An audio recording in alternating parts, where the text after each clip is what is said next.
Qala ya iblis ma mana'aka an tasjuda lima khalaqtu biyadayya astakbarta am kunta minal alin.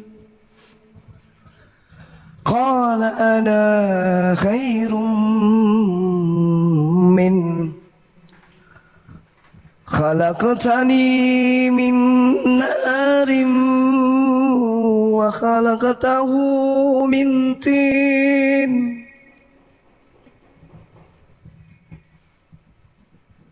Qala fakhruj minha fa innaka rajim wa inna alayka la'nati ila yaumiddin.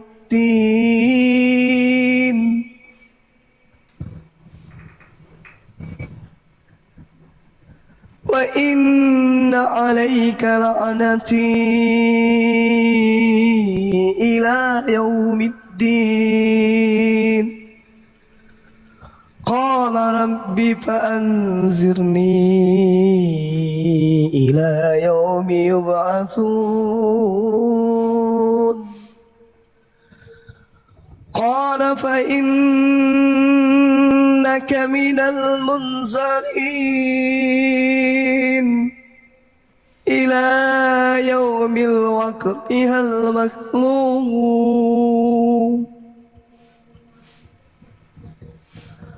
Qala fa bi'izzatika la'ughwiyannahum ajma'in illa ibadaka minhumul mukhlasin. Qala fal haqqu wal haqqa aqul la'amla'anna jahannama minka wa mimman tabi'aka minhum ajma'in. Qul ma as'alukum alaihi min ajr wa ma ana minal mutakallifin. In huwa illa zikrun lil alamin wa la ta'lamunna naba'ahu ba'da hin. Sadaqallahul azim. Maha benar Allah dengan segala firman-Nya. Masya Allah. Allah subhanahu wa ta'ala menjelaskan di dalam Al-Quranul Karim. Apa kata Allah? Qul huwa naba'un azim. Katakanlah wahai Nabi Muhammad, Al-Quran itu adalah berita besar. Antum anhu mu'ridun, yang kalian berpaling darinya. Katakan kepada orang-orang kafir, huwa naba'un azim. Al-Quran itu adalah berita besar, berita akbar. Antum anhu mu'ridun, di mana kalian kabur meninggalkan dan berpaling dari Al-Quran berita besar ini. Maka liya min ilmi bil malail a'la is yahtasimun. Aku tidak mempunyai pengetahuan sedikit pun tentang al-ma'ul a'la, tentang malaikat, ketika mereka berbantah-bantahan.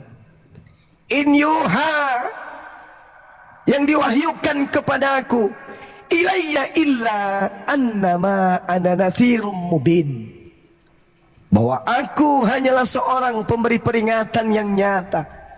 Ketika Allah kemudian mengatakan tentang bagaimana berita besar Al-Quranul Karim, para malaikat pun berbantah-bantahan. Izqala rabbuka lil malaikati. Dan ingatlah ketika Tuhanmu berfirman kepada para malaikat, Inni khalikum basyaram min tin. Sesungguhnya aku akan menciptakan manusia dari tanah. Fa idza sawaituhu wa nafakhtu fihi min ruhi. Kemudian apabila aku telah sempurnakan kejadiannya dan aku tiupkan ruh ciptaanku kepadanya, faqa'u lahu sajidin, maka wahai kau para malaikatku, tunduklah kamu dengan bersujud menghormat kepadanya. Fasajadal malaika, lalu para malaikat itu kemudian kulluhum ajma'un, bersujud semuanya menghormat kepada Nabiullah Adam alaihi salam, illa iblis, kecuali iblis. Istakbara wa kana minal kafirin. Iblis menyombongkan diri, dan kesombongan iblis ini termasuk golongan yang membuat dirinya masuk pada lingkaran kekafiran. Yang tidak mau sujud atas perintah Allah illa iblis.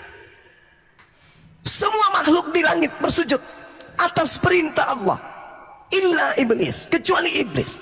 Ketika Allah mengatakan jangan kau makan babi, tunduk. Jangan kau makan makanan yang diharamkan, tunduk. Illa iblis, kecuali iblis. Qala ya iblis, Allah berfirman kepada iblis, wahai iblis, ma mana'aka an tasjuda lima halaktu biyadai. Apa yang menghalangi kamu untuk bersujud kepada yang telah aku ciptakan dengan kekuasaanku sendiri, yaitu Adam? Astakbarta am kunta minal alin. Apakah karena kamu sombong atau kamu merasa termasuk golongan yang lebih tinggi? Qala ana khairum minhu. Iblis menjawab, aku lebih baik daripada dia. Khalaqtani, kau menciptakan aku minar, dari api. Wa khalaqtahu, dan kau ciptakan dia min tin, dari tanah. Qala fakhruj minha, fakhruj minha fa innaka rajim. Allah berkata kepada iblis, kalau begitu maka keluarlah kamu dari taman ini. Keluar kau dari taman ini. Sesungguhnya kamu adalah makhluk yang terkutuk. Wa inna alaika la'anati ila yaumiddin. Dan sungguh kutukanku tetap atasmu wahai iblis, ila yaumiddin, sampai pada hari pembalasan. Qala rabbi fa'anzirni. Iblis pun menjawab, ya Rabb, ya Tuhanku. Iblis masih mengaku pencipta langit dan bumi sebagai Tuhan. Ada makhluk, ulaika hum syarrul bariyah, yang lebih hina daripada iblis. Siapa mereka? Yang sudah tak mengaku kepada Allah pencipta langit dan bumi sebagai Tuhan. Iblis masih mengaku Allah Tuhannya. Rabbi fa'anzirni, Tuhanku, tangguhkanlah aku ila yaumi yub'atsun, hingga pada hari manusia keturunan Adam dibangkitkan. Tangguhkan, tangguhkan. Allah menjawab, qala fa innaka minal munzarin. Maka sesungguhnya kau wahai iblis termasuk golongan yang diberi penangguhan ila yaumil waqtihal ma'lum, sampai pada hari yang telah ditentukan, yaitu hari kiamat. Qala fa bi izzatika la ughwiyannahum ajma'in. Iblis berkata, demi kemuliaanmu wahai Tuhan. Iblis masih mengakui kemuliaan Allah. Ada makhluk yang diberi akal, ulaika hum syarrul bariyah. Mereka adalah seburuk-buruknya makhluk, bahkan lebih buruk daripada iblis. Pasti aku akan menyesatkan. Iblis bersumpah, ya Rabb, demi kemuliaanmu, aku akan menyesatkan semua keturunan Adam. Illa ibadaka minhumul mukhlasin, kecuali hamba-hambamu yang terpilih di antara mereka, yaitu yang ikhlas beribadah, tunduk berserah diri kepada perintahmu, yang muslim berserah diri, bukannya mengingkari bahkan membatalkan perintah-perintahmu dengan mengatakan ada tumbal yang menjadi penebus. Qala apa? Fal haqqu wal haqqa aqul. Allah kemudian berfirman, maka yang benar adalah sumpahku, dan hanya kebenaran itulah yang aku katakan. La'amla'anna jahannam minka, sungguh aku akan memenuhi neraka jahannam dengan kamu, wa mimman tabi'aka minhum ajma'in, dan dengan orang-orang yang mengikutimu di antara mereka semuanya akan aku penuhi neraka jahannamku itu. Siapa yang mengikutimu iblis, yang ada di antara keturunan Adam kelak, aku akan penuhi nerakaku dengan kalian. La'amla'anna jahannama minka wa mimman tabi'aka minhum ajma'in. Sungguh aku Allah akan memenuhi neraka jahannam dengan kamu beserta orang-orang kafir yang terperdaya oleh bisikan. Qul, katakanlah wahai Nabi Muhammad, ma as'alukum alaihi min ajrin wa ma ana minal mutakallifin.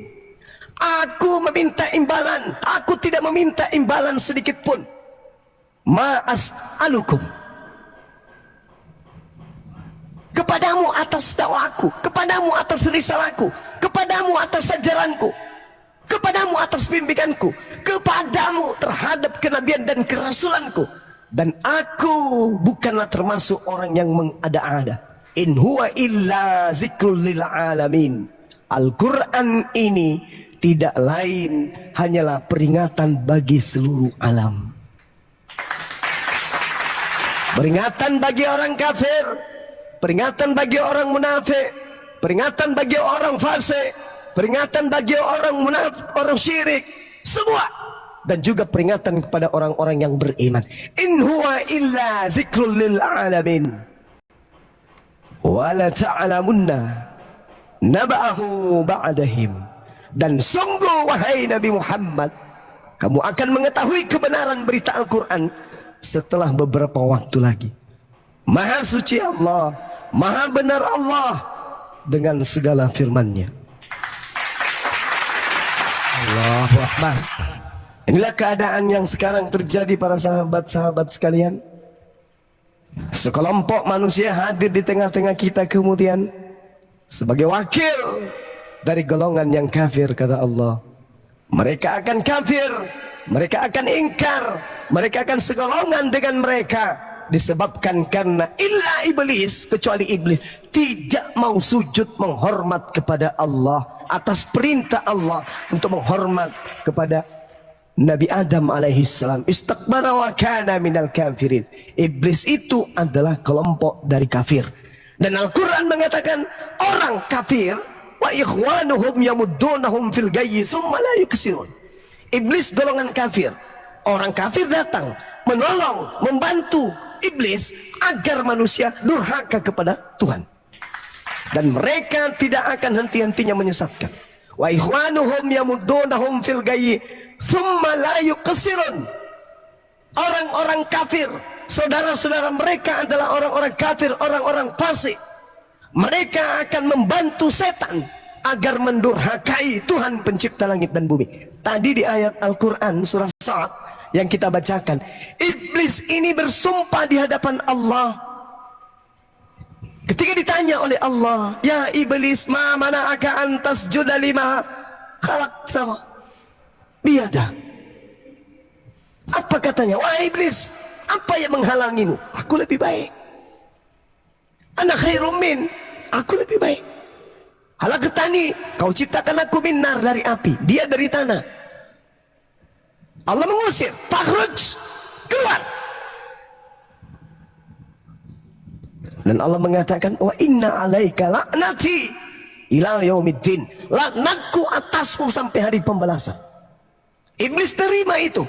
Rabbi fa'anzirni, wahai Tuhanku, tangguhkan aku, panjangkan usiaku sampai hari kebangkitan. Allah mengatakan apa? Fa innaka minal muntarin. Kamu sekelompok, kamu termasuk kelompok orangnya, kamu sekelompok makhluk yang akan kuberi penangguhan, kuperpanjang umurmu ila yaumil waqtihal ma'lum, sampai pada hari yang telah ditentukan, hari kiamat. Lalu apa kata iblis, sahabat-sahabat sekalian? Fabi izzatika la ughwiyannahum ajmain. Demi kemuliaanmu, pasti aku iblis akan menyesatkan mereka semua. Jadi iblis sebelum ada Islam dan agama sebelumnya itu iblis sudah bersumpah lebih dulu. Fabi izzatika la ughwiyannahum ajmain. Demi kemuliaanmu pasti aku akan menyesatkan mereka semua. Illa ibadaka minhumul mukhlasin. Kecuali umat Islam yang dipilih kemudian beribadah tunduk kepada apa yang disyariatkan oleh para nabi. Beriman kepada Allah, beriman kepada para nabi, beriman kepada para malaikat, beriman kepada kitab-kitab, beriman kepada hari akhir. Itulah umatnya Nabi Muhammad. Illa ibadaka minhumul mukhlasin. Iblis tidak berdaya mencobai hamba-hamba Allah yang terpilih. Tidak berdaya. Iblis hanya berdaya kemudian kepada orang-orang yang menjadi saudara-saudara iblis. Iblis datang mengajarkan tak ada lagi yang haram, semua halal makan.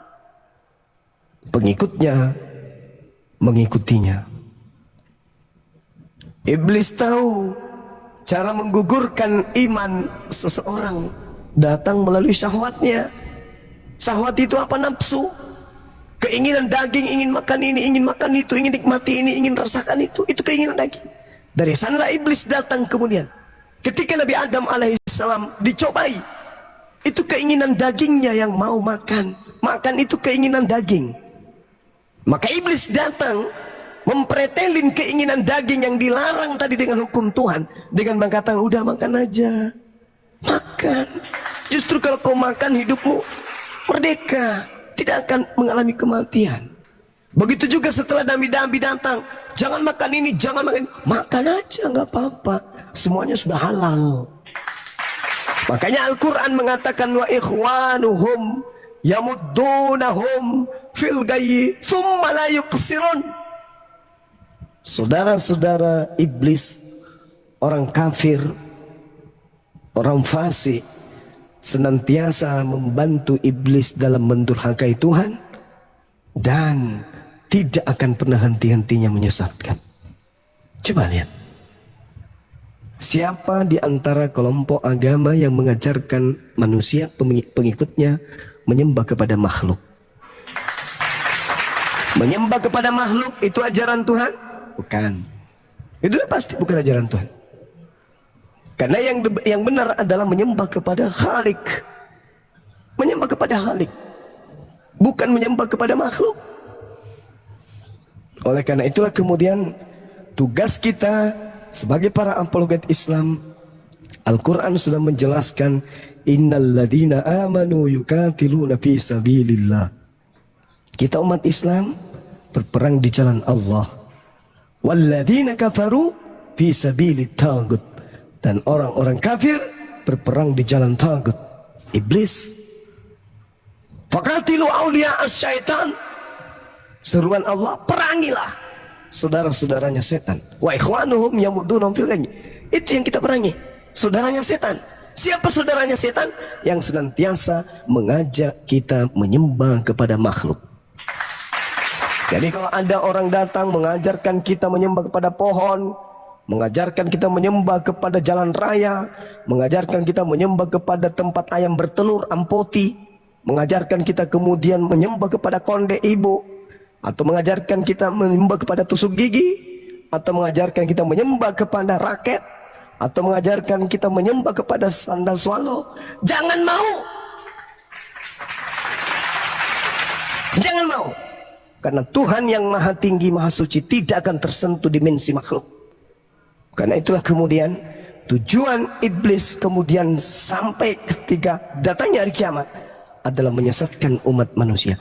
Tapi Allah menurunkan Al-Quranul Karim sebagai berita besar kepada kita, agar kita kemudian bisa beriman kepada pencipta langit dan bumi, berlandaskan kepada Al-Quran. Qul huwa naba'un azim.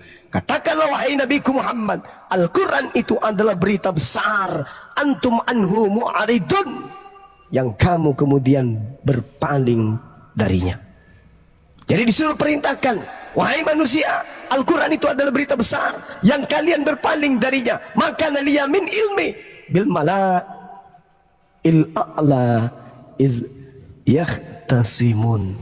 Aku tidak mempunyai pengetahuan sedikit pun tentang malaikat ketika mereka berbantah-bantahan. Jadi Allah kemudian mengatakan itu.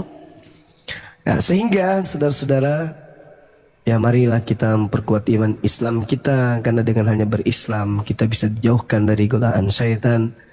Karena hanya dengan berislam kemudian kita dijauhkan dari menyembah sendal jepit, menyembah anaknya orang, menyembah banyak hal, menyembah yang lain selain daripada hakikat pencipta langit dan bumi. Saya kira begitu sebagai obat dari suara saya. Alhamdulillah suara saya sudah muncul kembali. Mudah-mudahan ke depannya jauh lebih bagus lagi dari hari ini. Demikian, silakan. Assalamualaikum warahmatullahi wabarakatuh. Waalaikumsalam warahmatullahi wabarakatuh. Waalaikumsalam warahmatullahi wabarakatuh. Terbangun loh saya dengar gurunda. Takbir. Allahu Allahu Akbar. Akbar. Ini hand Muslim apa Kristen hand? Hand. Gak ada suara. John Wick tadi apa namanya Bang Handi? Si John Wick ini murtad dari saksi Yehoha ke apa tadi ya? Karismatik apa? Izin saya perdengarkan bentar ini ya. Oh, Pentakosta, ya. Iya bang. Iya. Kosta karismatik sama aja itu. Bahasa roh. Awalnya dia dari saksi Yehoha. Saya dulu kayaknya 6 bulan yang lalu pernah berbicara dengan Bang Juma juga kayaknya pernah. Pernah di room pengamat debat dulu. Lu masih sengkle dulu. Sekarang masih sih. Iya. Ya tadi dengar sempat sedikit ceramahnya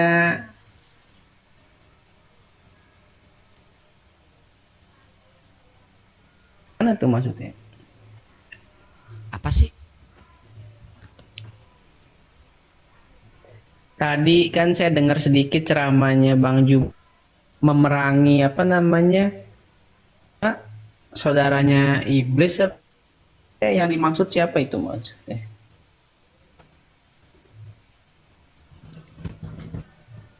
Di dalam pemahaman kami umat Islam, Al-Quran menjelaskan minal jinnati wan nas, dari jin dan dari manusia. Jadi ada pembisik dari golongan jin, ada pembisik dari golongan manusia. Golongan dari jin disebut iblis, golongan dari manusia disebut kafir. Ada dua pengajak di sini. Islam mengajak, Kristen pun mengajak. Islam mengajak manusia menyembah kepada pencipta langit dan bumi yang maha suci lagi maha tinggi. Kristen mengajak manusia menyembah kepada makhluk bernama Kristus yang pernah mati. Itu pembedanya, itu di situ. Islam mengajarkan manusia untuk menyembah beribadah kepada sang pencipta yang maha suci lagi maha tinggi. Kristen mengajarkan manusia menyembah kepada makhluk yang digantung secara terkutuk di atas salib. Itu pembedanya kita. Oke, paham. Yang dimaksud tadi memerangi itu memeranginya dalam cara apa bang? Seperti memerangi ini. Dibunuh kah? Oh enggak, bukan. Itu dilarang dalam Islam. Oh. Ya, jadi diperangi. Ketika kemudian Kristen menghina Nabi Muhammad, menghina Allah, mendirikan STT, menghujat Allah, membikin lembaga Bible, menghujat nama Allah, Maka Islam harus datang memerangi itu, meluruskan. Faqatilu awliya syaitan, perangi saudara-saudara setan itu supaya mereka sadar. Coba, Anda diajak menyembah kepada makhluk yang digantung di atas salib kan? Betul? Ya, betul. Siapa yang ngajarin? Maksudnya siapa yang ngajarin bagaimana? Siapa yang ngajarin menyembah makhluk itu?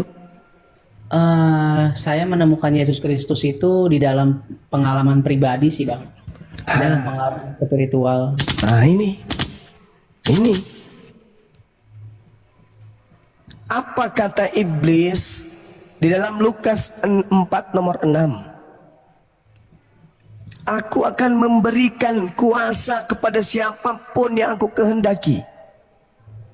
Kalau iblis berkehendak memberikan kepada Anda kuasa, menerima penglihatan, membuat sesuatu yang luar biasa, jadi kaya raya, itu iblis sanggup. Sesuai dengan ungkapan beliau ketika Yesus dicobai. Jika engkau menyembah aku, kata iblis, maka aku akan memberikan kepadamu kerajaan dunia dan kemuliaannya. Jadi orang menyembah setan pun akan kaya raya. Karena Betul, setuju, tapi silakan. Betul, itu saya setuju. Itu tapi konteksnya itu, Bang, itu lebih ke arah misalkan kita ke Gunung Kawi, kasih sesajen, terus kita jualan apa, bakso apa-apa, terus kita jadi kaya, rame, laris, dagangan gitu, Bang. Ya, itu juga termasuk. Itu termasuk juga itu. Sekarang yang jadi pertanyaan, siapa yang mengajak saudara dan mengajarkan saudara saya ini menyembah kepada makhluk yang menjadi korban penyaliban?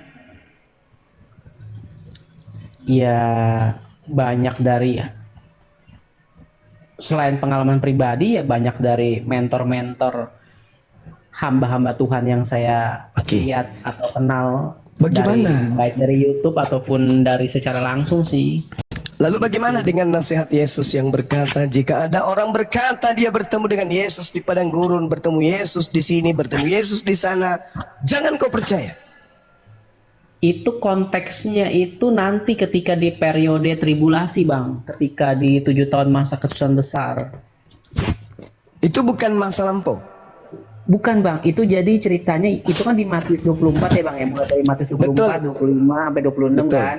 Itu kan di Matius 24-nya itu perikopnya pertamanya khotbah tentang akhir zaman, terus berlanjut sampai Matius 26 kalau nggak salah.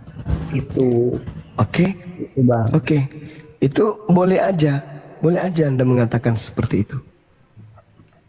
Tapi ketika kita membaca dengan seksama apa yang tertulis di sana, itu dia katakan dengan sangat jelas bahwa data yang Anda sebutkan akan terjadi di masa lampau itu terkait dengan jawaban untuk membantah justru apa yang Anda katakan.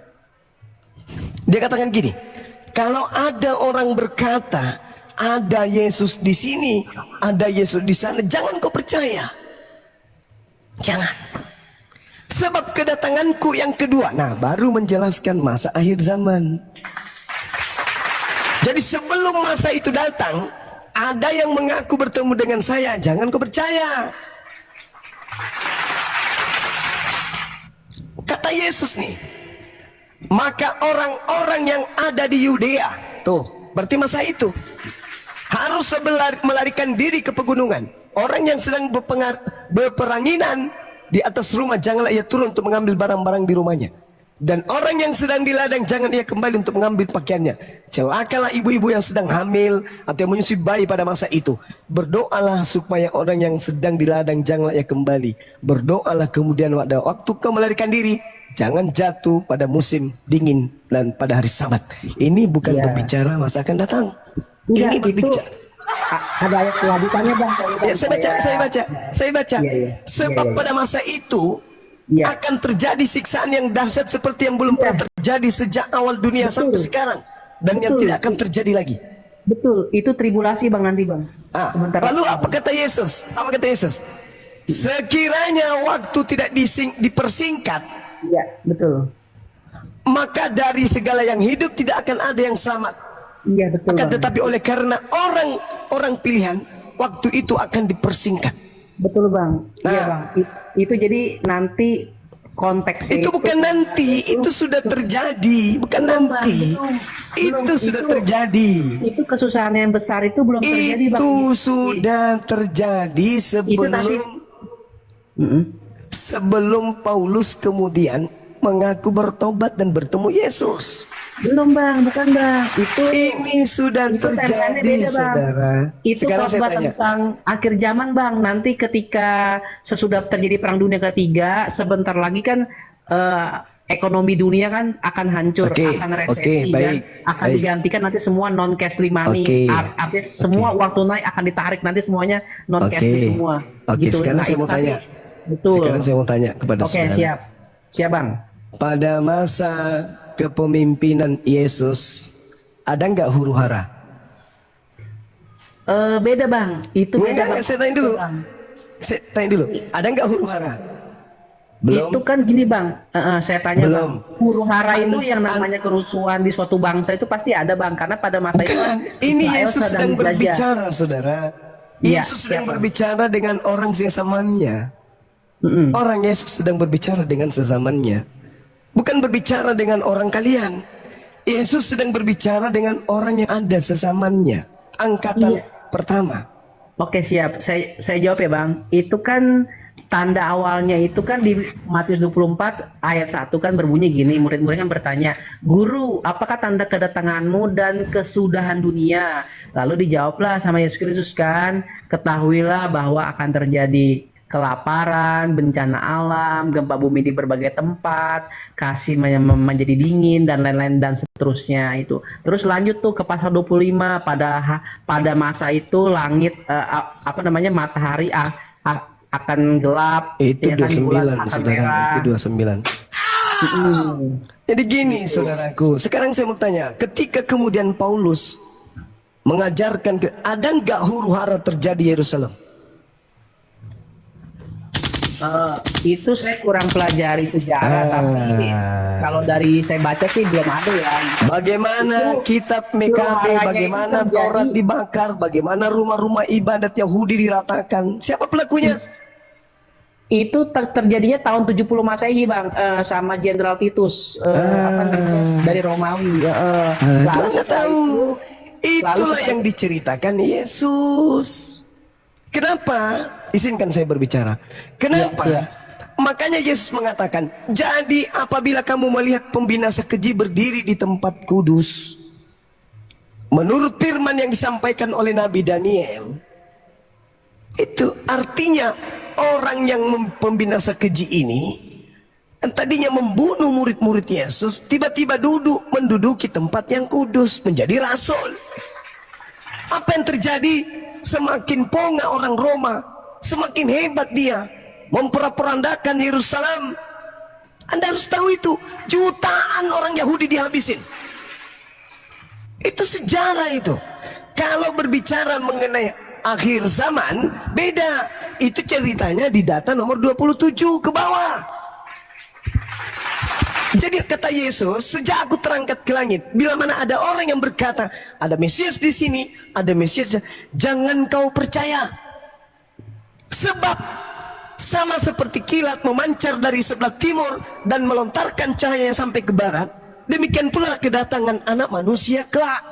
Itu baru bercerita akhir zaman, di mana ada bangkai, di situ burung nasar berkerumun. Segera sesudah siksaan pada masa itu, matahari akan menjadi gelap, bulan tidak bercahaya, bintang-bintang akan berjatuhan dari langit, dan kuasa-kuasa langit akan guncang.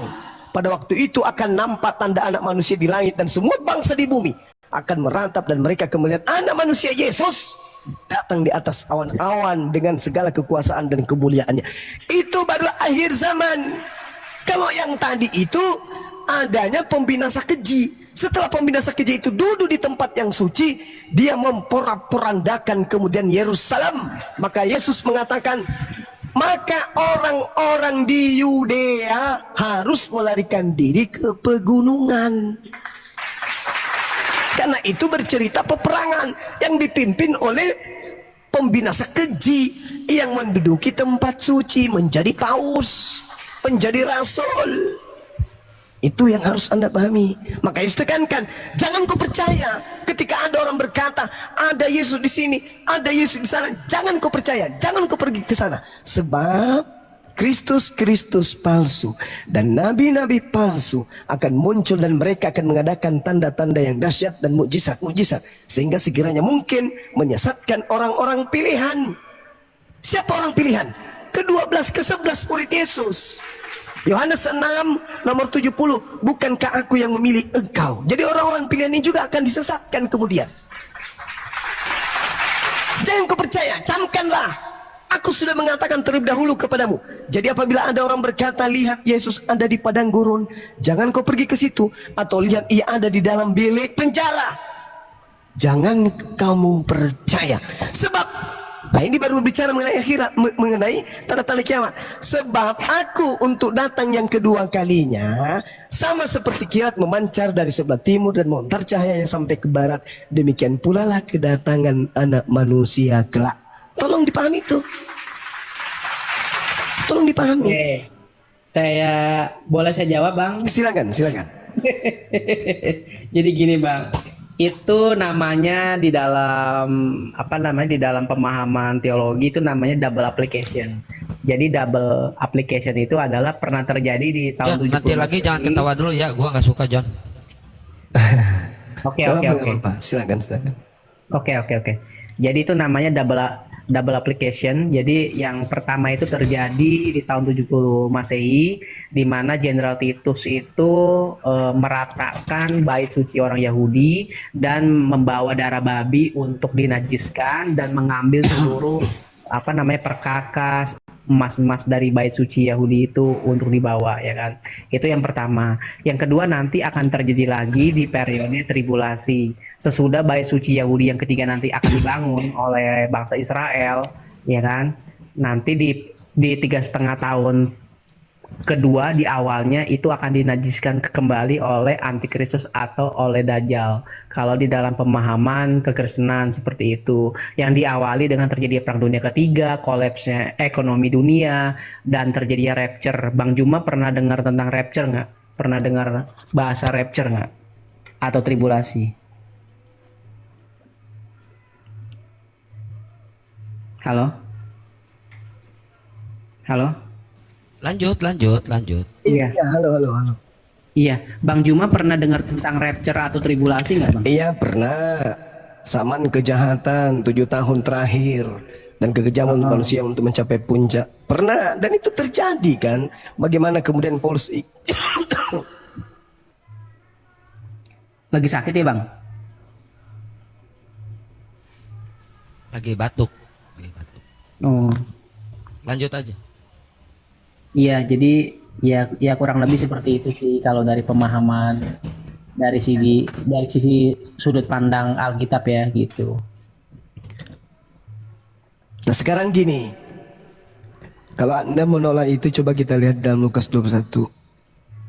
Ketika Yesus mengangkat muka melihat kepada orang-orang kaya dan seterusnya. Lalu kemudian Yesus berkata, aku berkata kepadamu, sesungguhnya janda miskin ini memberi lebih banyak daripada semua orang itu. Sebab mereka semua memberi persembahan dari kelimpahannya, tetapi janda ini memberi kekurangannya, bahkan ia memberi seluruh nafkahnya. Ketika beberapa orang berbicara di bait suci, mengagumi bangunan itu, yang dihiasi batu indah-indah dan berbagai barang-barang persembahan, berkatalah Yesus, apa yang kamu lihat di situ akan datang harinya di mana tidak ada satupun akan dibiarkan tergeletak di atas batu lain. Semua akan diruntuhkan. Ini sudah terjadi belum? Itu sudah yang pertama, Bang. Sudah. Di tahun 70 Masehi. Sudah. Sudah. Makanya Yesus mengatakan, ditanya oleh Yesus, oleh muridnya, Guru, bila mana itu terjadi? Apakah tanda kalau itu akan terjadi? Apa jawab Yesus? Waspadalah supaya kamu jangan disesatkan, sebab banyak orang akan datang dengan memakai namaku dan berkata, akulah dia. Dan saatnya sudah dekat, jangan kamu mengikuti mereka. Terjadi enggak ini? Sudah terjadi enggak ini? Itu belum, Bang. Nah, ini kesalahan Anda itu di sini. Kalau Anda mengatakan itu belum, coba Anda baca nomor 12-nya dari Lukas 21. Tetapi sebelum semua itu terjadi, kamu lebih dulu ditangkap dan dianiaya. Siapa kamu di situ, Bang? Nah, itu double application. Jadi bisa untuk murid-murid Itu abad Anda jawabkan, pertama, Anda Kristen. bisa juga untuk orang-orang Kristen nanti di periode tribulasi yang tidak di-rapture. Pengikut dan Yesus dianiaya sudah tak sampai ada di mati. sini, ya Allah ya Karim. Pengikut Yesus hari ini sudah tak ada. Gimana, Bang? Tadi? Pengikutnya Yesus hari ini sudah tak ada. Ini berlaku untuk masa itu, masa lampau. Baca nomor 12-nya. Tetapi sebelum semua itu, kamu di sini bukan untuk orang Kristen. Justru Kristen inilah yang akan ditemui Yesus dan akan diusir. Penyalah daripadaku, kalian semua adalah pembuat kejahatan. Aku tidak mengenal kalian. Sedangkan yang dimaksud di sini, waspadalah supaya kamu jangan disesatkan, sebab banyak orang yang akan datang dengan memaki namaku dan berkata, akulah Yesus, akulah dia. Dan saatnya sudah dekat, jangan kamu mengikuti mereka. Banyak orang, Lukas, Markus, Matius, termasuk penulis Lukas ini, jangan kau ikuti mereka. Karena Lukas ini hanya melakukan penyelidikan, sehingga ia mendapat pernyataan-pernyataan Yesus tersebut. Jangan kau ikuti mereka. Tetapi sebelum itu terjadi, wahai murid-muridku, kalian akan ditangkap dan dianiaya. Kamu akan diserahkan ke rumah-rumah ibadah dan di penjara-penjara, dan kamu akan dihadapkan kepada raja-raja dan penguasa oleh karena namaku. Ini dialami tidak murid Yesus yang pertama? Angkatan pertama dialami nggak?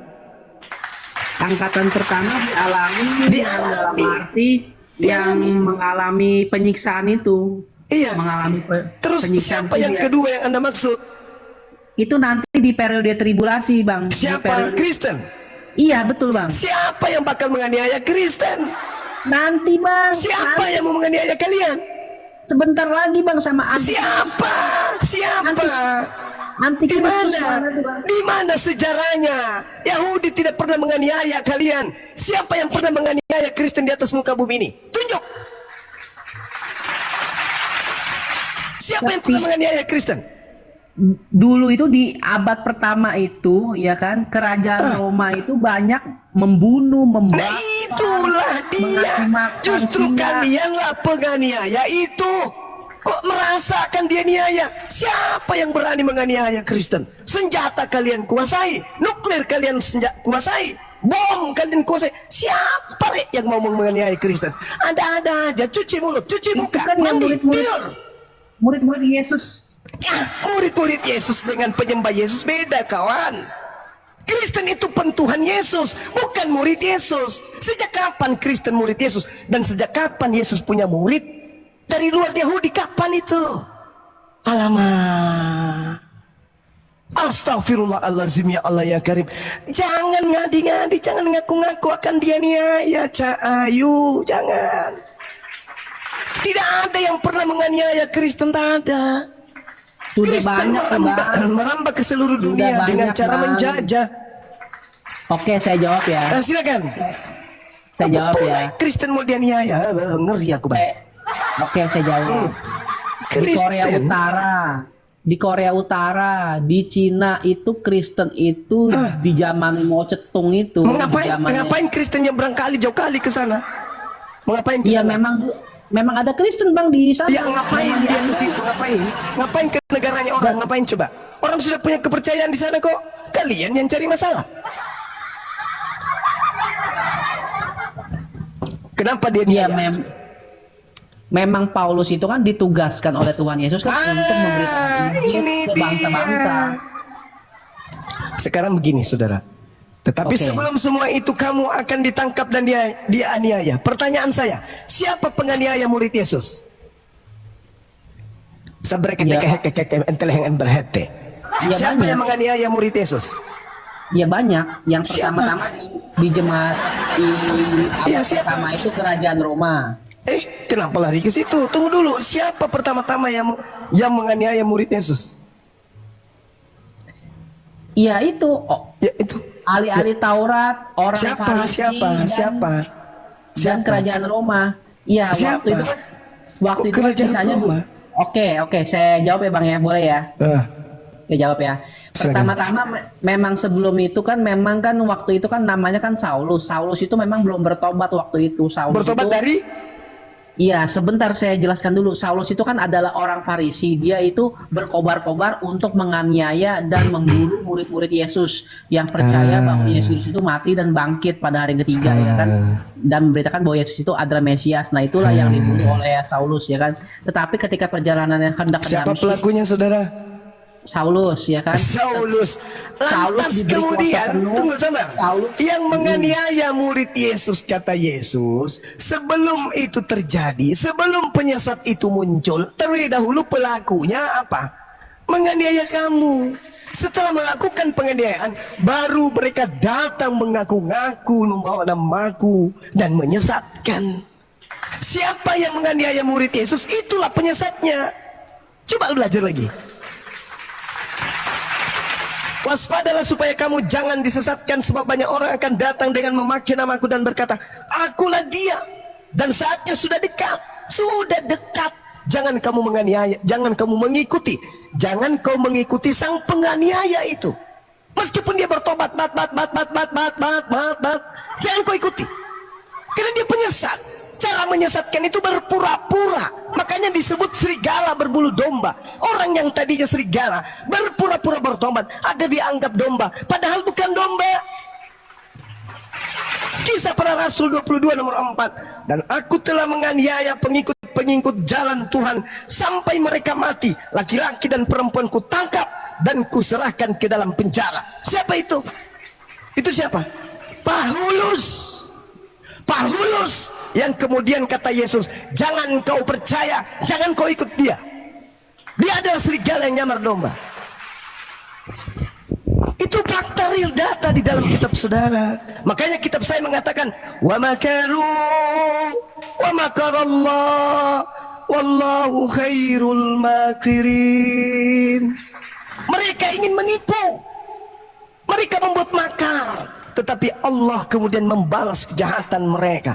Sampai-sampai kejahatan mereka itu Tuhan balas. Tidak akan pernah sampai benang merahnya antara pengajaran Yesus dan ajaran Kristen. Mau sampai kiamat, ajaran Kristen dan ajaran Yesus tidak akan pernah menyambung satu sama lain. Percaya sama Bibelmu, Bung. Bibelmu yang menerangkan itu. Saya cuma membantu. Tuhan titipkan lisan saya ini untuk supaya Anda pahami. Terlalu jauh Anda mengatakan Yesus Kristen nanti akan dianiaya. Siapa yang berani menganiaya Kristen, Cahyu? Siapa? Kalau Bang Zuma nggak percaya, waktu yang akan membuktikan nanti. Karena kalau Bang Zuma pernah dengar ini nggak? Pernah dengar New World Order atau One World Order, suatu tatanan dunia baru dan satu agama dunia, yang dimana tahun 2020 itu kemarin pemuka-pemuka tokoh agama dunia itu sudah ketemu semuanya, mulai dari Paus sampai dengan pemimpin-pemimpin tokoh agama dari Yahudi, Islam dan lain-lain di KTT 20 apa berapa gitu tahun 2020. Pernah dengar nggak? Dan mereka mencanangkan bahwa we serve the same God, artinya kita menyembah Tuhan yang sama. Itu yang disebut kalau di saya belajarnya bahwa itu adalah one world religion, jadi suatu agama dunia baru, nanti semua agama nanti akan dipertemukan menjadi satu gitu.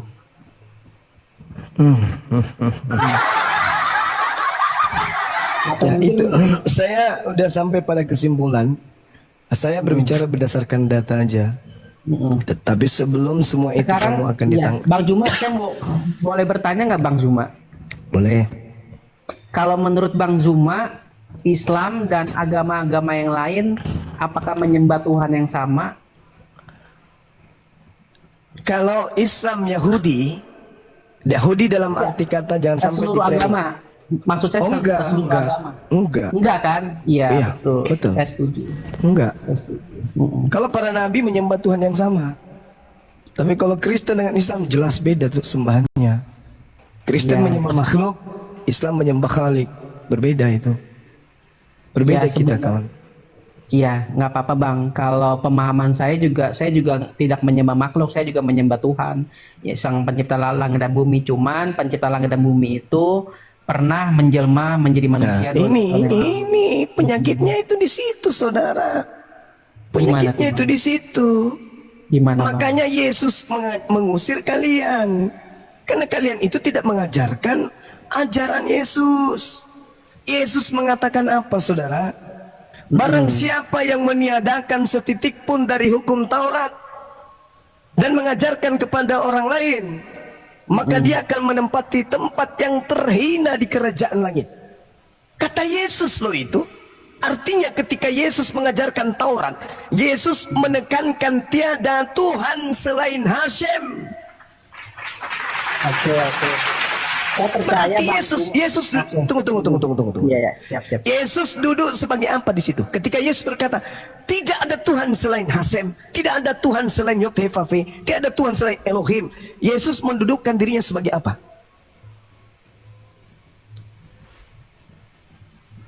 Iya, sebagai anak Ayolah Elohim. kawan. Ya ayolah kawan. Ayolah, berpikirlah rasional. Kalau Yesus Anda sebut anak, anak sama dengan hamba. Anak-anak Tuhan sama dengan hamba-hamba Tuhan. Selesai sudah. Kalau Anda mengatakan Yesus mendudukkan dirinya sebagai anak, innalillahi wa inna ilaihi raji'un. Yang dimaksudkan anak tunggal yang dimaksudkan Elohim itu artinya the begotten son, artinya anak tunggal Elohim Bang, gitu. Jadi Anak di sini, saudara, orang-orang Yahudi yang taat, itu semuanya disebut sebagai anak-anak Tuhan. Anak itu artinya hamba. Anda lihat di dalam Kisah Para Rasul 2:36, atau Anda lihat di dalam cek. Anda lihat di dalam Kisah Para Rasul 4 nomor 30. Yesus disebut sebagai hamba Tuhan yang suci. Yesus itu hamba suci. Jadi anak itu sama dengan hamba. Amsal 3 nomor 11-12. Yang disebut Bapa adalah, kenapa Tuhan disebut Bapa? Karena Bapa membimbing hambanya seibarat ayah membimbing anaknya. Gugur sudah, itu udah selesai. Innalillahi wa inna ilaihi raji'un. Ketika Anda mengatakan Yesus mendudukkan dirinya sebagai anak, selesai sudah. Kenapa? Bapak bukan anak, Hasem bukan anak, Yod-Heh-Vav-Heh bukan anak. Selesai mau. Makanya saya katakan adalah hasil sia-sia saja ketika Anda habiskan usia menyembah kepada anak Tuhan. Karena anak Tuhan sama dengan hamba Tuhan. Hamba Tuhan sama dengan ciptaan Tuhan. Oke, selesai Anda kan? Oke, saya jawab ya Bang. Ya, Tapi ada ayat yang pertama-tama gini Bang. Bang Juma kan sepertinya hafal banget nih sama Alkitab, bahkan mungkin lebih hafal dari saya. Bang Juma pasti pernah membaca di mana Yesus Kristus itu berkata, lihatlah aku akan disalibkan dan mati dan aku akan bangkit pada hari yang ketiga. Bang Juma pernah baca nggak ayat tersebut? Pernah, tapi itu mohon maaf, itu adalah sesuatu yang mungkin perlu saya tekankan kepada saudara. Ya. Bagaimana? Coba Anda baca Lukas 24 nomor 44 sampai 46.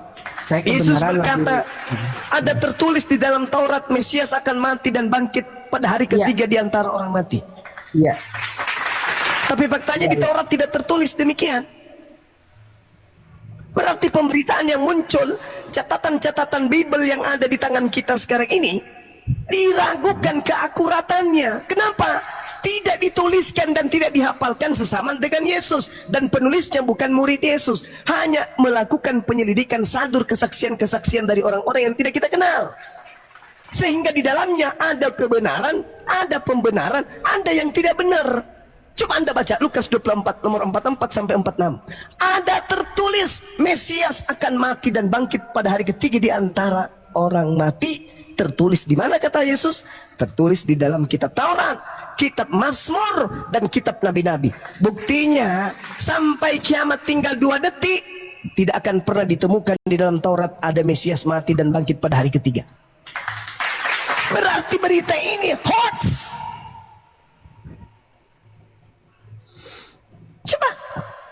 Bible yang Kalau- mengatakan itu. Kalau nggak salah ya di Mazmur itu ada, selain di Mazmur. Coba jadi Anda kita- bacakan. Coba Anda bacakan. Di Cuman saya mana lagi nggak Mazmur? pegang. Saya cuman lagi nggak pegang Alkitab posisinya karena saya kan cuman cuman Nah, satu itu HP. dia. Kalau dibuka Masuk berapa kita bukain aja, masuk berapa kita bukain. saya Jangan. cuma ayatnya juga lupa. Terus juga Ah, ada ayat juga di bahaya ini. kitab Roh Kudus Kejadian 3, di Kejadian 3 ayat 15 Hei, membuat nggak ada hubungannya. Saudaraku, saudara, kalau Anda berbicara mengenai Kejadian 3 nomor 15, itu berbicara tentang kita. Bukan berbicara mengenai Yesus saja. Apa buktinya? Coba Anda lihat dalam Matius 4 nomor 1, nomor 2. Roh membawa Yesus untuk dicobai di padang gurun oleh iblis. Inilah bunyi dari Kejadian 3:15. Aku akan mengadakan permusuhan antara engkau dan perempuan ini. Hawa, istri Adam, keturunan Adam. Berarti sejak dari anaknya yang pertama sampai kiamat, anak-anak Adam itu akan bermusuhan dengan iblis.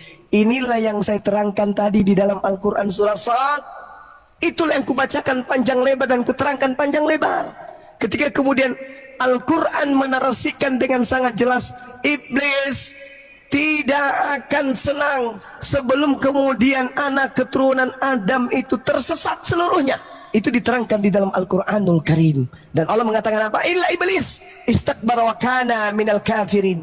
Iblis ini kemudian menghalang-halangi manusia untuk beribadah kepada Tuhan. Kenapa? Iblis menginginkan agar manusia itu masuk ke dalam neraka. Maka iblis mengatakan apa?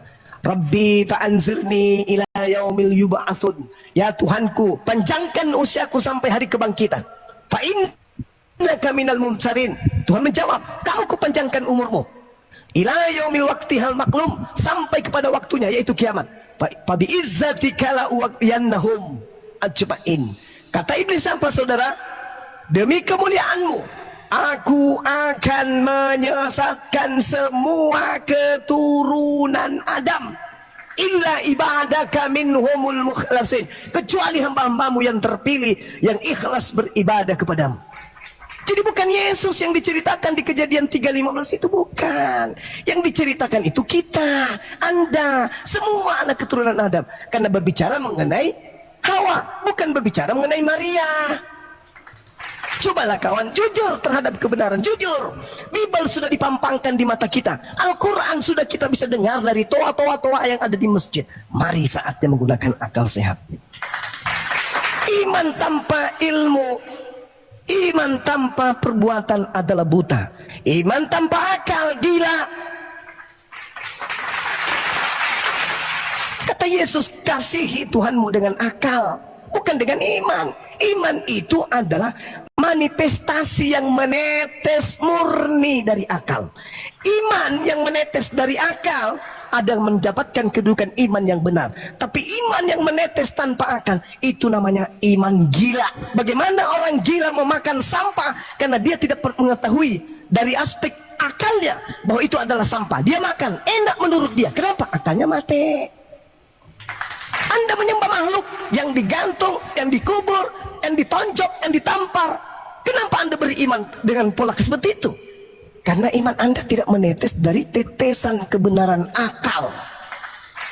Coba aja pakai akal. Masuk akal nggak Tuhan netek? Masuk akal nggak Tuhan kemudian dipotong nonotnya? Masuk akal nggak?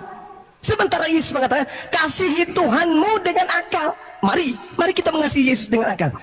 Bisa sampai kepada poin bertuhan kepada Yesus dengan akal? Nggak bisa. Paling ujung-ujungnya apa? Yesus 100% Tuhan, Yesus 100% bukan Tuhan. Itu aja kan yang kalian jual. Yesus 100% manusia, sama dengan bukan Tuhan. Yesus 100% Tuhan, dia memiliki keilahian. Berarti apa? Singkatnya, Yesus 100% Tuhan, sekaligus Yesus 100% bukan Tuhan. Ini apa namanya kalau bukan gila? Ayo, Anda memegang pisau dan Anda mengatakan pisau ini 100% adalah pisau, dan pisau ini 100% bukan mangga. Itu betul itu. Betul itu. Yesus 100% manusia dan 100% apa? Bukan Tuhan. Gitu saudara. Jadi Anda bawa Kejadian 3 nomor 5, alamak, lemah lemas saya mendengarkan itu. Pikir orang berilmu. Kejadian 3:15 sudah sangat jelas dikatakan apa? Aku akan mengadakan permusuhan antara engkau iblis dan perempuan ini Hawa, antara keturunanmu iblis dan keturunan Hawa. Bukan keturunan Maria. Kok loncat jauh kali dari Hawa ke Maria? Loncat. Kenapa itu terjadi? Karena cokologi. Kristen membentuk kemudian kerangka beriman yang justru bertentangan dengan Bible. Saya bukan menggurui, enggak, tapi saya punya mata, saya punya kuping, saya punya rasa, saya punya akal. Saya bisa membaca itu semua. Bedanya saya tak digaji, Bang. Pendeta digaji, pastor besar gajinya. Bang Sunga suaranya habis. Nggak ada kopi, nggak ada teh, lapar lagi. Ya kan ya? Tapi ikhlas demi keselamatan kita semua. Ud'u ila sabili rabbika bil hikmah. Ya, silakan. Yang di silakan. pedalaman-pedalaman. Siapa di pedalaman? Keturunan Ya, Kedar. jadi menyambung yang tadi. Ya, silakan. Ya, misalkan yang di Kalimantan, yang di pedalaman-pedalaman Papua banyak yang susah juga sih, yang di pegunungan-pegunungan gitu ya kan. Susah kenapa? Karena- Saya kasih bantuan, Bang. Iya susah lah, banyak lah ya kan gitu. Banyak yang bahkan ibadah aja di hutan, cuman mimbarnya pakai kayu gitu ya kan, banyak lah Kenapa yang lari ke hutan? ya karena kan memang banyak warganya kan di sana kan tinggal di pedalaman, Bang. Kalau di daerah-daerah sana Indonesia kan luas, Bang. Kalau kalau kalau ya kalau di kota besar enak-enak gitu. Tapi kalau di pedalaman kan juga sama apa pedesaan gitu. Kenapa desanya? Mungkin Ya, inilah apa namanya kan ya, ada yang belum ada listrik, ada yang apa namanya di Indonesia kan. oh, kalau itu masih kebetulan belum Bang rata. Handi ini mantan pensiunan PLN beliau, kepala seksi bola dulu. Bang Handi monitor. Ya, Nanti tarik kabel Bang ke Pulau Kalimantan, Bang. Silakan. ya. Tidak ada urusan di sana itu dalam keadaan primitif, dalam keadaan apapun. Yang jelas dakwah Islam harus sampai. Kalau tidak sampai, ya mereka tidak dimintai pertanggungjawaban. Tapi alangkah naiknya kalau orang nggak semangat untuk fungsikan akal. Mau dia mati lampu, apapun itu, yang jelas manusia ini wajib berakal. Bukan kayak Anda, akalnya mati. Anda udah di zaman modern, lampu terang, internet ada. Lebih parah Anda daripada orang primitif. Di sana masih berakal, Anda jelas-jelas hidup di zaman modern, akalnya mati total. Itu kira-kira perimbangannya, bro. Makasih. Oke. Jadi Bang Juma tadi menyambung kejadian 3 ayat 15 ya kalau dari saya. Halo? Halo? Ya Bang, lanjut.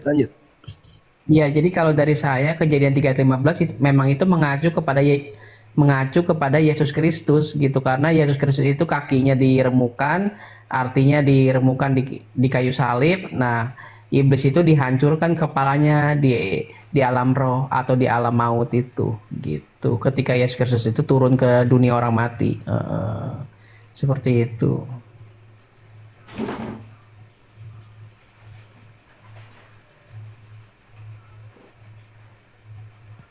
Lu ngomong sebenarnya arahnya kemana sih, bro? Lu kok semakin nggak nyambung ya? Iya, tadi itu kan menyambung yang kejadian 3 ayat 15.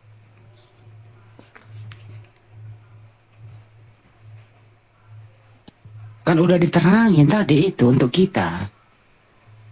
Iya, tapi kalau pemahaman dari kekristenan itu bukan seperti itu, Bang. Pandangan Anda seperti apa?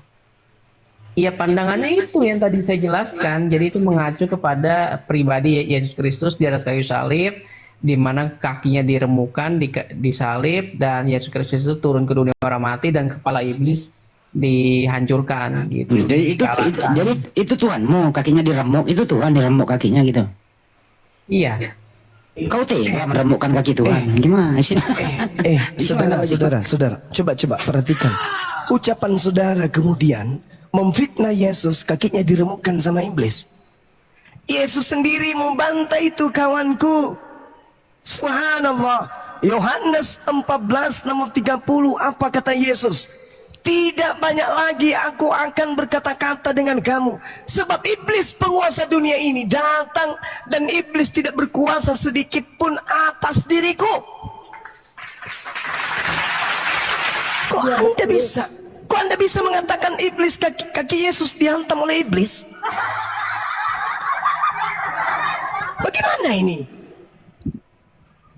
Iya betul, memang itu kan iblis memang tidak berkuasa sedikit pun, makanya jadi iblis yang meremukkan kakinya siapa? Ya prajurit Romawi itu kan waktu penyaliban. Tadi yang di Kejadian 3 nomor 15 siapa? Prajurit itu atau apa iblis? Ya iblis itu merasuk kepada prajurit Romawi. Nah inilah yang dikatakan umat Islam. Nabi Isa alaihissalam tidak disalibkan karena iblis tidak berkuasa atas dirinya. Nanti kalau anda maksakan yang disalib, yang diremukkan kakinya itu Yesus, maka anda percuma mengambil kitabnya Yahudi Kejadian 3:15 tadi, Cak Ayu.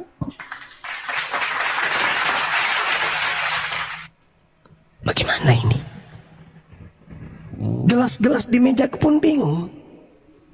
Anda mengatakan Kejadian 3:15 itu untuk Yesus, kepala iblis botak dihantam di dalam kubur, di alam maut, kemudian diceng sama Yesus. Tapi kakinya Yesus kemudian kakinya diremukkan oleh iblis. Yesus mengatakan, tidak lama lagi aku berkata-kata. Ini sudah mau naik, ini udah mau naik ke langit. Sebab penguasa dunia ini datang, yang akan keluar nih, yang keluar dari kubur nanti nih. Penguasanya udah dilemparkan keluar. Coba anda baca dalam Yohanes 12 nomor 31. Iblisnya dilemparkan keluar. Dari mana? Keluar dari kubur. Sebab penguasa dunia ini datang dan tidak berkuasa sedikit pun atasku. Ketika ketika Yudas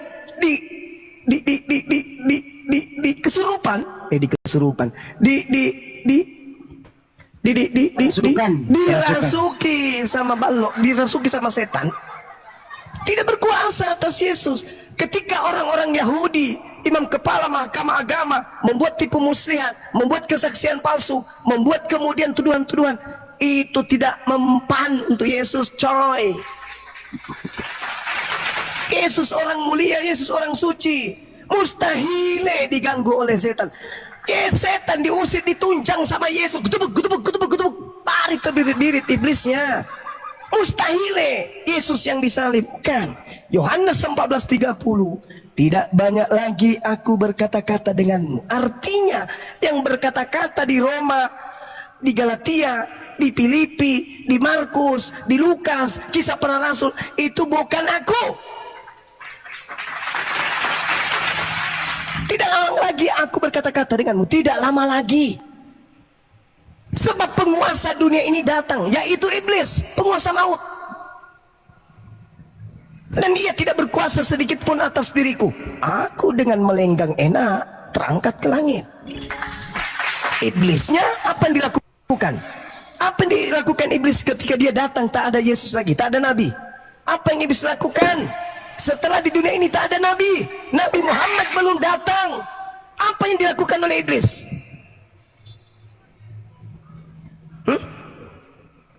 Apa yang dilakukan iblis? Nabi Isa terangkat, Nabi Musa terangkat, Nabi Daud, Salomo terangkat semuanya. Nabi Abraham terangkat. Nabi Muhammad belum datang. Belum datang. Sang penolong belum datang. Apa yang terjadi terhadap manusia? Sementara iblis sudah datang di bumi, dilemparkan keluar. Datang mengaku sebagai Kristus. Akulah Kristus yang kau aniaya. Pergilah, beritakanlah Injil kepada seluruh makhluk. Jadikan seluruh bangsa menjadi pengikutku. Ajarlah mereka melakukan apa yang telah aku perintahkan kepadamu. Akulah Alfa dan Omega, sang bintang timur. Itu bang, itu yang terjadi. Makanya Yesus mengatakan penguasa dunia itu datang. Coba anda baca Matius 24. Penyesat itu datang dengan memakai nama Yesus dan berkata, akulah Kristus. Tanya Paulus, Paulus, ya paman, yang datang kepadamu siapa? Yesus Kristus. Manusia bukan? Bukan. Kalau bukan manusia lalu siapa? Bukankah Yohanes 1:51 tadi kita sudah mengakui Yesus berkata dia anak manusia. Sementara Paulus menerima Injil bukan dari manusia. Berarti bukan dari Yesus asli, tapi mengaku Kristus. Ingat pesan Yesus, waspadalah kepada penyesat yang datang kepadamu dengan mengaku Kristus.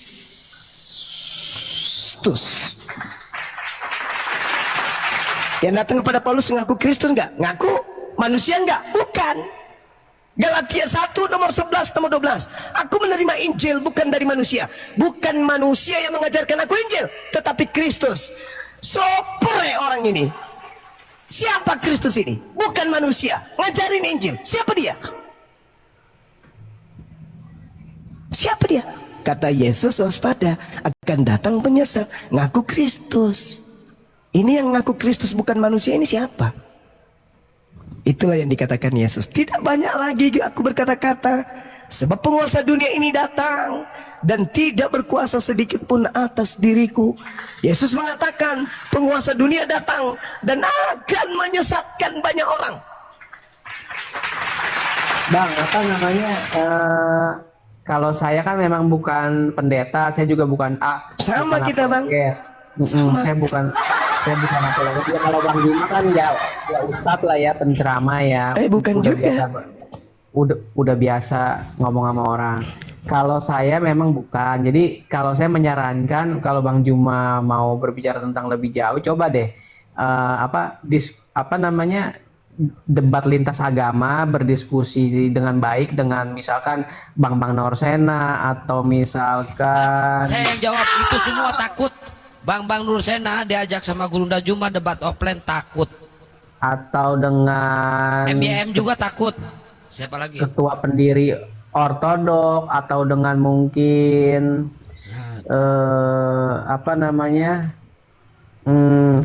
mungkin dengan Lina Wijaya mungkin gitu, atau mungkin dengan Aduh, saya pengen ketawa dulu Gurunda. ya kan yang lebih ini gitu. Kalau cuman satu Pak John, cuman satu pertanyaan saya buat lu. Ini lu harus jawab. Kamu sebenarnya gejala awalnya apa lu jadi begini? Gejala awal apa coba? Gejala awal apaan tuh? Apa gejala awalnya? Gejala awal apaan Bang? Kenapa kau jadi begini? Penyebabnya apa gitu loh? Jadi begini maksudnya Jadi keadaanmu sekarang begini, gejala awalnya apa? ya kan karena kalau berdebat kan nggak ada habisnya ya. Saya juga besok kan mau kerja gitu, harus tidur. Jadi ya percuma juga lah, udah malam juga, tenaga juga udah mulai lemah juga ya kan, udah mulai lemes juga gitu. Gitu yang pasti memang ya saya pribadi dengan iman saya ya saya masih berpegang teguh dengan apa yang saya percayai gitu. Gitu. Kamu selama seumur hidupmu baca Bible berapa kali?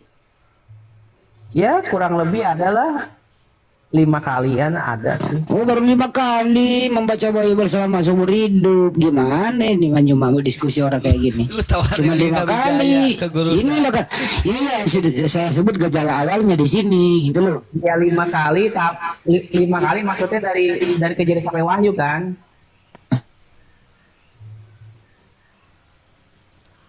Lima kali maksudnya dari Kejadian sampai Wahyu kan? Iya. Gitu. Iya. Nah, 5 kali kau membaca itu apa yang kau dapat? Iya, bahwa Yesus itu ya adalah ya Yahweh Elohim itu sendiri yang turun ke dunia menjadi manusia gitu. Jadi Yahweh turun menjadi manusia gitu. Betul. Berarti nggak ada Yahweh lagi dong selamanya di manusia. Sifatnya Elohim itu atau sifat Tuhan itu kan dia kan sifatnya itu kan omnipresent. Saya kasih contoh. John, saya kasih contoh. John, saya kasih contoh. Kamu berubah jadi nyemot. Kamu masih ada nggak? Masih dong kalau saya maha kuasa. Kan kamu udah jadi nyemot. Kan kamu udah jadi nyemot. Kalau saya maha kuasa dan maha hadir dan maha tahu, saya bisa hadir dimanapun dalam rupa apapun juga gitu. Itu namanya maha. Kalau saya nggak bisa berarti saya nggak maha gitu. Waktu Yesus jadi bayi, dia masih maha nggak? Mahal tetap ada secara eksistensi, secara keelohimannya tetap ada di surga. Apa yang kemahakuasaan Yesus waktu bayi? Ya saya nggak tahu lah karena kan nggak ditulis di Alkitab ya kan, apa yang nggak ditulis ya saya nggak tahu gitu. Tapi kenapa kau tahu kalau nggak ada yang tertulis? Iya itu kan tadi kan abang kan nanya ya kan kalau Yesus jadi bayi masih maha kuasa nggak? Ya kan saya jawab ya masih karena Ya, alasanmu Tuhan itu mengatakan maha iya. kuasa. Alasanmu mengatakan iya, siapa yang kasih tahu? Iya karena saya belajar lah sifat Tuhan itu kan ada Apa yang kau tahu dan maha hadir. apa yang kau pelajari sehingga kamu mengatakan bayi Yesus maha kuasa? Apa yang kau pelajari? Ya karena sifat Tuhan itu maha kuasa, maha hadir dan maha tahu. Oke, kira-kira Yesus waktu bayi itu udah bisa mencari makanan sendiri atau tidak? Ya saya nggak tahu kalau itu kan saya nggak hidup di sejaman dengan Yesus Kristus. Oke, sekiranya Yesus itu waktu bayi dia butuh air susu ibunya atau dia mencari minuman lain? Saya nggak tahu bang, karena kan saya tidak ada di tempat itu. Tapi kenapa kau tahu dia maha kuasa? Ya karena sifat Tuhan pasti kita kan tahu Tuhan itu pasti sifatnya kan transenden. Bisa nggak sifat Tuhan menjadi bayi? Ya bisa-bisa aja kalau Tuhan mau. Itu pernah terjadi. Ya 2000 tahun yang lalu kan pernah terjadi kalau di dalam iman kita senang, kalau di dalam iman kita senang. Ya. Keren dikasih John. Ya. John. Ya inilah gejala awal mau di sinilah gejala awal. Makasih. Ya, John. Gua Iya. tanya satu aja. Siapa yang menciptakan tuyul second? Tuyul, Ya. tuyul. Iya, tuyul. Kalau di dalam iman Kristen tuyul itu nggak ada bang, yang ada itu malaikat-malaikat yang memberontak dan jatuh ke dalam dosa yang dipimpin oleh Lucifer itu yang menjadi Oh, iblis. berarti itu. malaikat berubah menjadi tuyul. Menjadi iblis bang, menjadi malaikat. Udah kasih Ustaz Alip dulu biar Ustaz Alip kebagian. Silakan Ustaz Alip mau berbagi apa nih? Biar Ustaz Alip juga dapat suara nih. Silakan Ustaz. Oh di kapal. Di Anjungan apa di Buritan? Oh di Anjungan. Gua ada niat nggak, John, melihara tuyul second? Gua ada nih 300. Kang Mah. Ngapain bang? Dosa lah bang, itu musyrik bang. Musrik kata. Ada juga kata musyriknya. Banyuwa bisa ditutup. Banyuwa apa yang mau disampaikan terakhir Banyuwa ini? Tadi masih ngegantung. Ada mungkin edukasi terakhir Banyuwa, silakan. Iya, pada akhirnya kemudian Allah Subhanahu wa taala menjelaskan kepada kita semua di dalam Al-Qur'an surah Az-Zumar bahwa hanya orang yang berakal sehatlah yang akan mendapatkan pelajaran. Innama yatazakkaru ulul albab. Sebenarnya kata Allah, sesungguhnya kata Allah, hanya orang yang berakal sehat yang dapat menerima pelajaran. Hanya itu yang ingin saya sampaikan. Al-Quran mengatakan itu. Hanya Bang orang Juma. yang berakal sehat yang bisa mendapatkan pelajaran. Bang Juma, sebenarnya teman saya yang Muslim juga banyak bang, mau dari Muhammadiyah, NU banyak bang, dan berteman baik sama saya, dan banyak juga sih yang nyuruh saya masuk ke agama Islam. Tapi bang ya, saya juga pernah sih nonton Ustadz kalimat bahasa lamat ya, iya kalau nggak salah namanya ya. Balas Saya pernah siaran. sih iya saya pernah nonton dia juga gitu. Ya memang sih apa namanya. Saya sih tidak mempelajari Islam dalam ya enggak ya, cuman dari kulit luarnya aja. Tapi memang yang saya pertanyakan itu di dalam Islam itu konsep keselamatannya itu bagaimana, Bang? Ya gampang. Innalladzina qalu rabbuna Allah thumma istaqamu tatanazzalu dan seterusnya. Barang siapa yang berkata Tuhanku adalah Allah, maka dia akan mendapatkan janji surga. Al-Quran surah Al-Mu'minun jelaskan, dikatakan di sana bahwasanya orang-orang yang salat khusyuk dalam salatnya, Allah katakan kada aflahal mu'minun, beruntunglah orang yang beriman, alladzina hum fi salatihim khashi'un, yaitu orang yang khusyuk di dalam salatnya, walladzina hum fi 'anil la'wi mu'ridun, dan orang yang menjauhkan diri dari perbuatan, dari perkataan yang tidak berguna. Walladzina hum lizzakati fa'ilun, orang yang berinfak, orang yang berzakat, orang yang bersedekah, Walladzina hum li furujihim hafizun. Orang yang memelihara kemudian kemaluannya untuk tidak berzina illa ala azwajihim, kecuali kepada istrinya. Falibtaga wara'a dzalika faulaika humul 'adun. Tetapi barang siapa yang mencari di balik itu yaitu berzina, maka mereka orang-orang yang melampaui batas. Walladzina hum li amanatihim wa ahdihim ra'un. Dan sungguh beruntung orang yang memelihara amanah-amanah dan janji-janjinya. Walladzina hum ala salawati yuhafizun. Serta beruntunglah orang yang memelihara salatnya. Ulaika hum warithun. Mereka itulah yang orang-orang yang mewarisi. Alladzina yarisunal firdaus, yaitu mewarisi surga firdaus. Mereka kekal di dalamnya. Hum fiha khalidun. Orang yang salat, orang yang zakat, menjaga amanah, tidak berzina, tidak berkata bohong, tidak berdusta, khusyuk dalam salat. Ulaika hum alladzina yarithunal firdaus. Mereka lah orang yang mewarisi surga firdaus. Hum fiha khalidun. Mereka kekal di dalamnya. Sekarang kalau saya minta dalil sama Anda, orang yang ibadah minggu, menyembah Yesus, menyanyi di gereja, makan babi, tidak bersunnah, kebaktian, apalagi, apakah ada jaminan surga? Dalil. Gimana bang? Sorry bang. Menyembah Yesus, ibadah Ya. minggu, Oke. babi, tidak Ya. bersunat, Kristen, ada gak jaminan surga? Ada di surat Yohanes di mana lagi banyak lah 13. pokoknya. Yohanes mana? Misalkan di Yohanes 8 kalau nggak salah, di mana dikatakan aku memberikan hidup yang kekal kepada mereka yang percaya kepadaku. Yang percaya Iya. kepadaku. Barang Sekarang siapa yang ketika percaya kepadaku, dan barang siapa yang percaya kepadaku, ia tidak akan mati sampai selama-lamanya. Oke, percayakah Anda ketika Yesus berkata, aku diutus hanya kepada domba yang hilang dari umat Israel? Percayakah Anda? Itu konteksnya itu. Tidak percaya. Keciduk? Enggak percaya ente. Gimana? Itu konteksnya pas sebelum Yesus Kristus itu mati dan bangkit. Tidak ada Bang. konteks-kontesan, tidak ada konteks.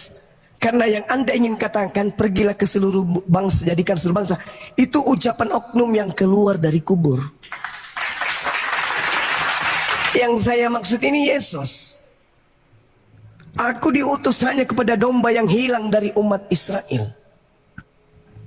Yohanes 17:9. Aku berdoa bukan untuk dunia, tetapi aku berdoa hanya untuk Bani Israel. Matius 10 nomor 5 nomor 6. Yesus berpesan kepada ke-12 muridnya, jangan ke bangsa lain, tapi pergilah kepada bangsa yang hilang dari umat Israel. Apakah Anda percaya?